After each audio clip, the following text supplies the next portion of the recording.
Hello everyone, welcome back to Game Brigade. Today we are going to be taking a look at Hands in the Sea by Phalanx Games. I am so appreciative of them for sending this over. In fact, for old heads here on the channel, you might remember that one of the first games I ever covered on the channel was a Phalanx Games, which was called Domination. So I'm glad that they reached back out to me and asked if I would be interested in covering Hands in the Sea, which is a game that interested me quite a bit, which is kind of funny because I'm doing a lot of stuff in the Mediterranean area for naval or for war games, and here's another one that I'll be taking a look at. This one specifically deals with the First Punic War between Carthage and Rome, and kind of the control of Sicily and all these locations really in the Mediterranean Sea. So we are going to be playing. This is a two-player deck building, area control, territory to control game. And I'm going to be basically wanting to talk about how the experience is, some of the mechanics that you might experience in this game, because I think this is one that if you are a fan of history, if you are a fan of deck building, and if you're a fan of like two-player head-to-head dueling like experiences in a really kind of unique experience, this might be for you. So if that sounds good, let's go and hit it.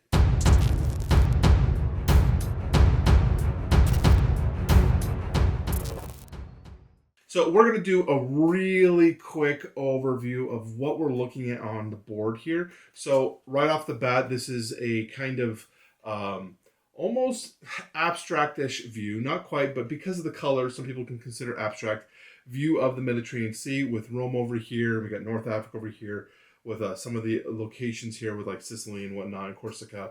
And so these are the key territories. Now in the game, players are going to be doing one of a few things.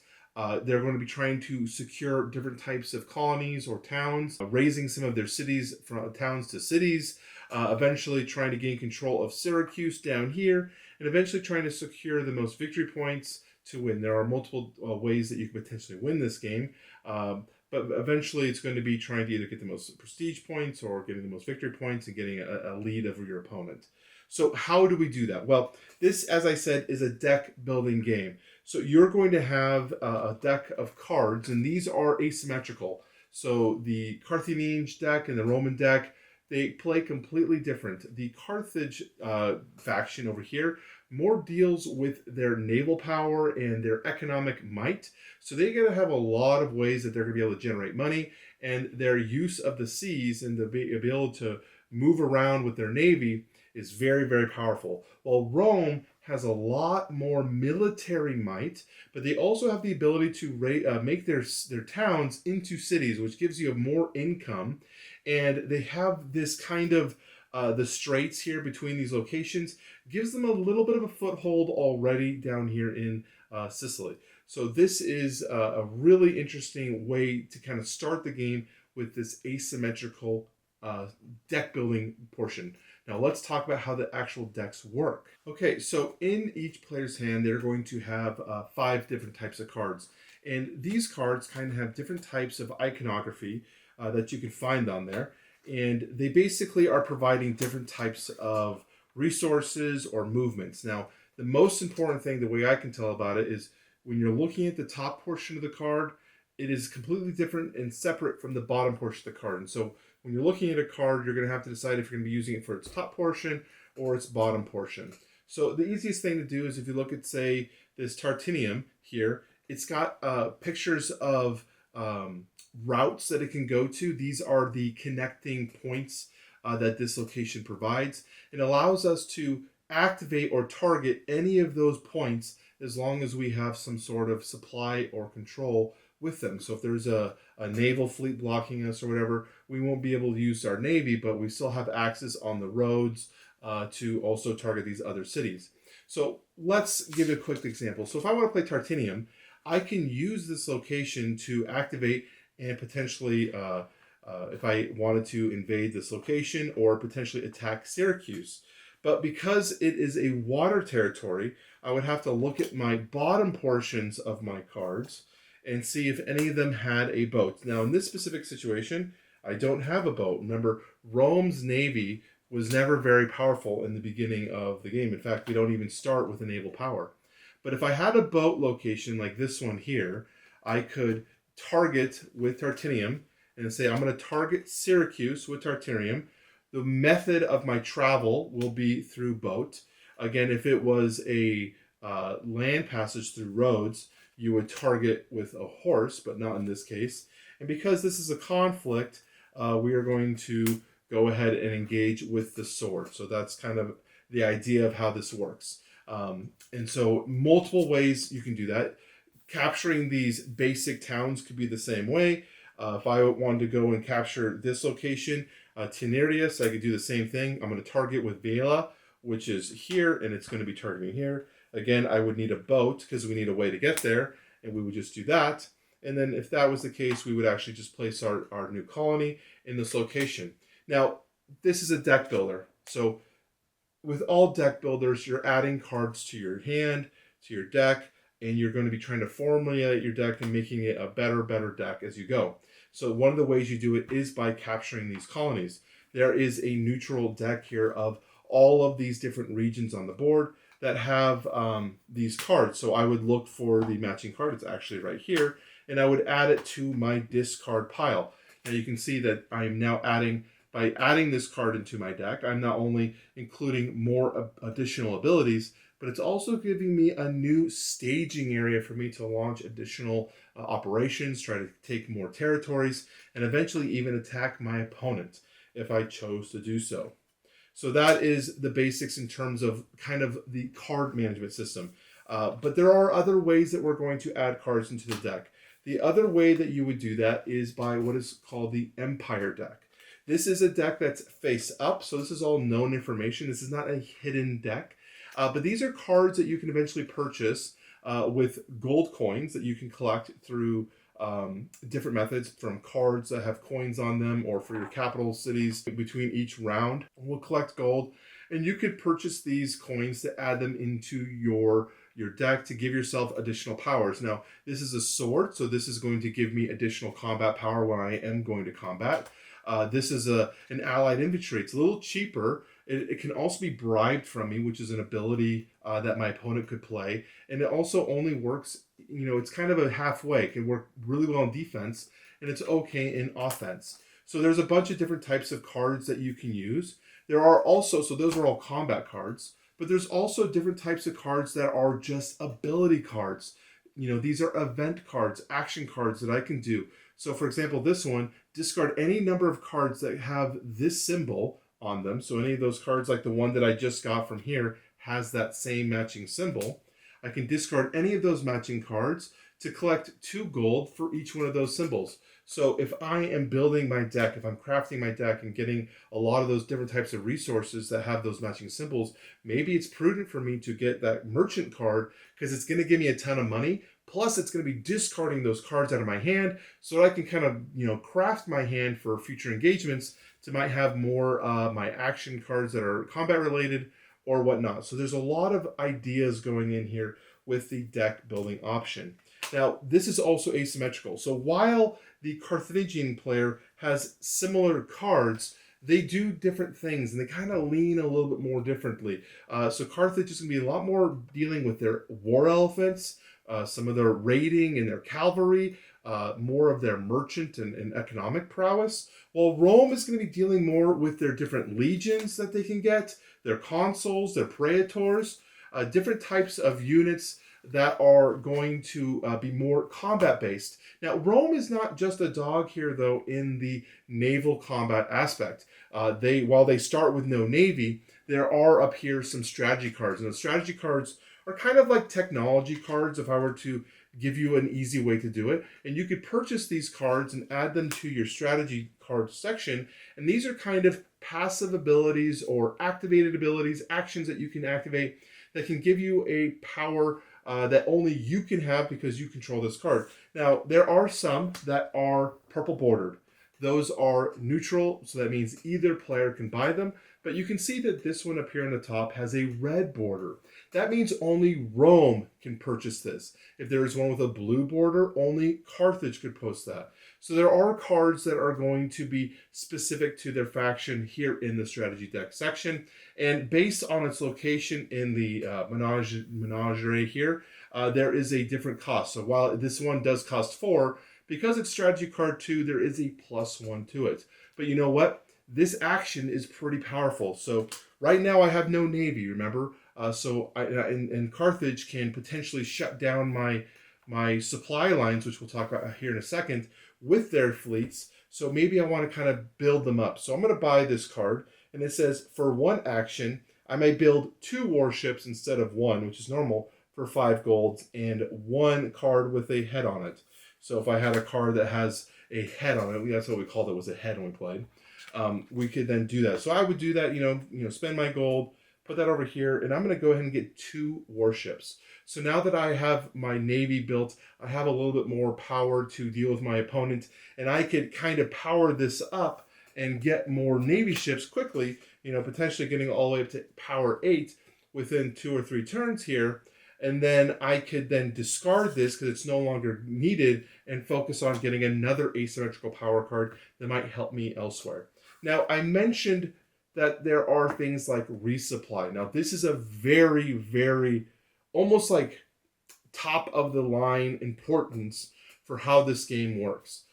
Because whenever you are playing cards and you're utilizing their actions and trying to stage your attacks, you have to make sure that you have an ability to get there. I mentioned you have the horses or the boats where you're coming from, but if my opponent has a blocking, so if they have their navy here kind of in this sea territory, all of my cards that require me to use a navy to kind of supply these areas, they're going to be shut off.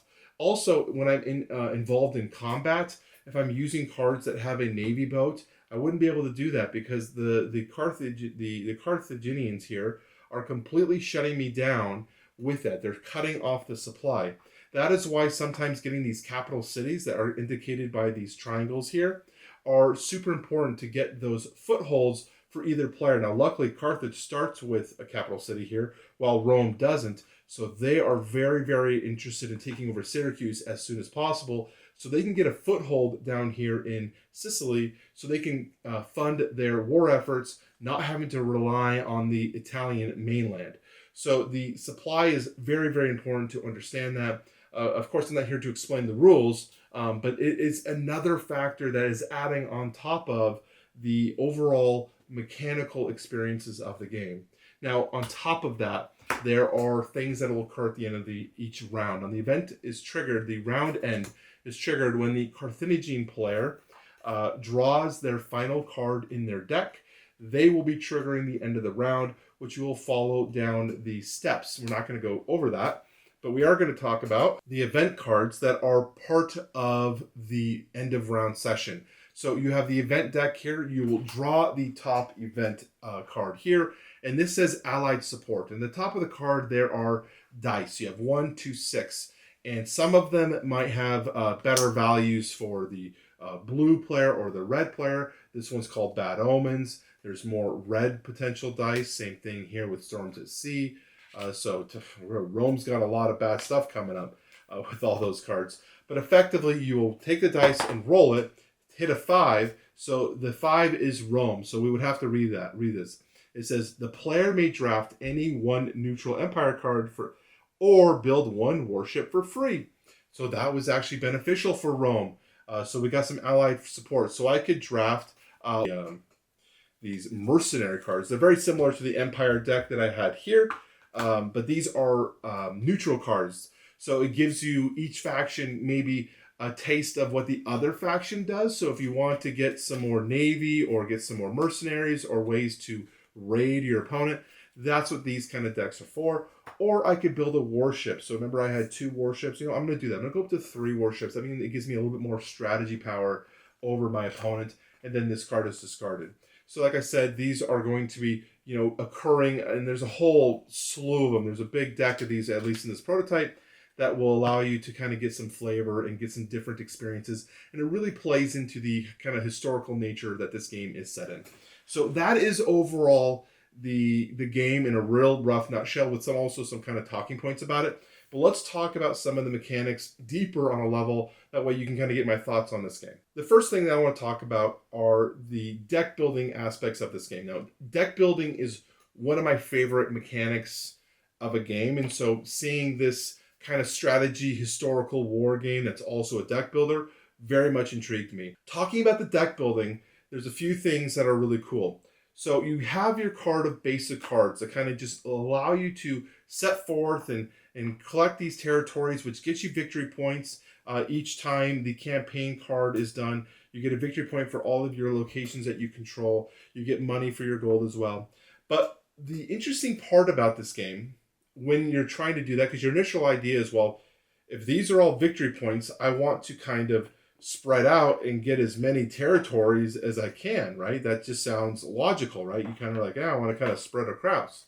But by doing so, you're going to be adding a lot of these cards which to your deck, which kind of sounds like an interesting, okay, I'm going to get more access to more abilities and more powers for me to have to do what I need to do. But it also waters down your deck. And this game doesn't have the best way to thin your deck. There's really no way to do it other than the reserve section, which is an action to do. You spend one action to put a card in the reserve, and you can hold 5 cards here. They're kind of like a holding area, which means you're not going to draw them. And if you want to, you get a free action. You can pull one out of your reserve. That's really one of the only ways that you have of thinning your deck. And everyone knows in a deck builder, that's something you want to do. So that way you're always drawing your best cards. So this game kind of forces you to, you're going to have to craft your deck. You're going to try to build your strategy, what you want to do, but you're not going to have the way to really customize it, which is something you're going to have to play around with. Now, you also don't want to conversely not capture these locations, because if your opponent spreads across, there is an automatic victory winning condition. If they have 25 more victory points than you do at any given time, the game is immediately over, which is one of the ways I have lost this game, because I neglected to consider how important it was to have all this territory control. So while they were gaining 7 points a turn and I was gaining 3 points a turn over so many rounds, that escalation gets to a point of ending the game. So you're going to have to play this balancing act of, yes, I need to get territorial control, but I also want to make sure that I'm crafting my deck to be efficient to doing what I want to do. Now, one of those things that you want to do is, if you're Rome, is you're going to want to be in the combat. You want to be in the conflict with your opponent, because if you take their territories, you get to control this little blue hut, comes back over to my side. That's a victory point. I also get a victory point for taking over. And then if I had a chance, I could also take over their territory and take the card from their deck to add it to my deck. So there's a lot of stuff going on with the conflict aspect there. Alternatively, Carthage has a lot more access to supply lines, and they have the ability to shut down my supply lines very early because they start with the navy and I don't. So there's a lot of different ways that each player can go along with it. Now, talking about, again, the deck building aspect, the Empire decks, I've already touched on this. I love the fact that these really play into the historical natures of what each, civilization was really kind of focused in, about building your cities up and getting your magistrates going or getting your legions going. I loved playing as Rome in this and feeling like I was actually kind of moving legions around the board. I thought that was really cool. My opponent over here was just getting flush with cash and then sending war elephants at me. And I'm like, oh my God. The war elephants can be a range of damage. It could be 3 swords or 1 sword, depending on a die roll. So it was really kind of chaotic and trying to figure out if I can win those conflicts and what kind of cards they're going to have. So I really liked the deck building aspect. Now, take that to the area control side. This game is also a little bit of area control. I've kind of touched on that a little bit already. But I do think that it's really kind of an interesting aspect. And how do you want to manage your ships? Like, we had a situation in one of our games where my opponent did try to blockade Sicily down here. So I sent my navy over to Corsica. And I said, okay, I'm going to shut down all these cards, because they had like 4 of these towns. I'm like, I'm going to shut down all those cards. I don't want to make them completely worthless for you, because I'm going to be blocking you off. And then I landed here and I, tried to start, moving my armies forward to force my opponent to kind of come off and allow me to now do operations over here in Sicily. So it's a really kind of interesting a strategic play here with the area control aspect of the game. Now, talking about some of the things that I had a hard time with, some of the more complexity things, or maybe some of the things I felt were kind of negative gameplay experiences. Again, remember, this is a prototype, so everything I talk about is subject to change, and one of them was obviously the rule book. I want to make sure that Phalanx Games really takes a deep dive at this, because one of the things that was, again, I mentioned super early on in the video, was discussing how supply is super important. And they have a lot, like a full text, text full like page. This is dense too, about what does supply mean.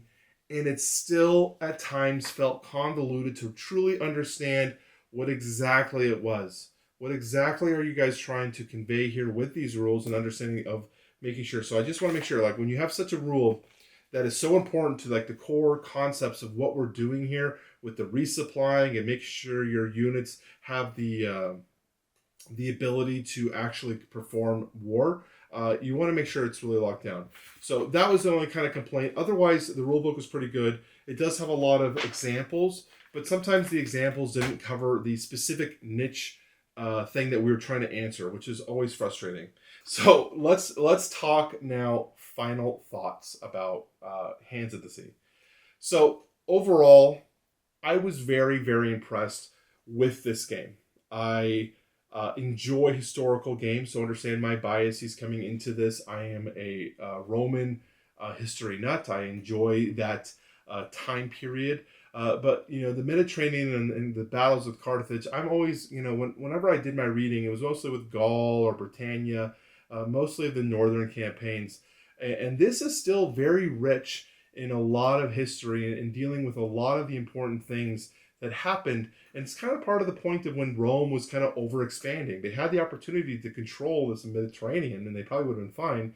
But Rome, being Roman, they wanted to control everything. And I think this was just a really good representation of this kind of conflict between two major juggernauts in this Punic War.